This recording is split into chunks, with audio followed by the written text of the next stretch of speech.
மக்களின் நலனை கருத்திற்கொண்டு ரணில் எடுத்த முடிவு. இலங்கை மக்களின் துயரங்களை தீர்க்கவே நான் ஜனாதிபதி தேர்தலில் போட்டியிடுகிறேன் என்று ஜனாதிபதி ரணில் விக்ரமசிங்க தெரிவித்தார். கொழும்பில் இன்றைய தினம் இடம்பெற்ற நிகழ்வொன்றில் கலந்து கொண்டு கருத்து தெரிவிக்கும் போதே மேற்கண்டவாறு குறிப்பிட்டார். மேலும் மக்களின் பசி தீர்க்கவே ஜனாதிபதி தேர்தலில் கட்சி வேறுபாடின்றி சுயேட்சை வேட்பாளராக களமிறங்கியுள்ளேன் எனவும் தெரிவித்தார். இதேவேளை இலங்கையில் ஆண்களுக்கு சமமாக பெண்களின் உரிமைகள் வலுவூட்டப்பட்டு பாதுகாக்கப்படும் என்றும் ஜனாதிபதி இதன்போது மேலும் சுட்டிக்காட்டினார். ஹரிணியின் இடத்திற்கு ஹிருணிகா.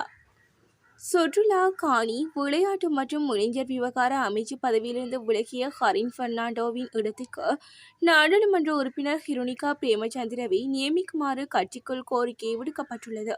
ஐக்கிய மக்கள் சக்தியின் உறுப்புரிமையை கட்சியின் இயக்கியமே சட்டத்திற்குட்பட்டது என உயர்நீதிமன்றம் வழங்கிய தீர்ப்பை அடுத்து ஹரின் பெர்னாண்டோ அமைச்சு பதவியிலிருந்து விலகியுள்ளார். இதேவேளை தேசிய பட்டியல் ஊடாக ஹரின் பெர்னாண்டோ நாடாளுமன்ற உறுப்புரிமையை பெற்றுக் கொண்டிருந்தமையும் குறிப்பிடத்தக்கது.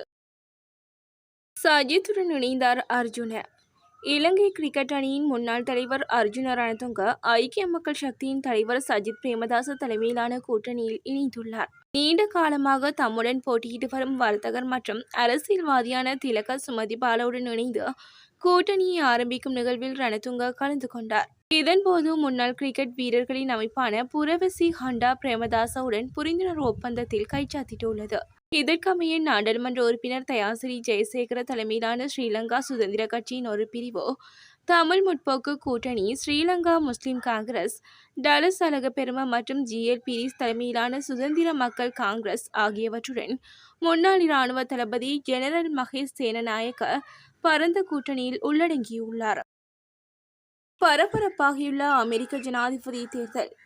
அமெரிக்காவின் முன்னாள் ஜனாதிபதியும் தற்போதைய ஜனாதிபதி வேட்பாளருமான டொனால்ட் ட்ரம்ப் விவாதங்களுக்கு தயாராக இருப்பதாக வெளிநாட்டு ஊடகங்கள் செய்தி வெளியிட்டுள்ளன.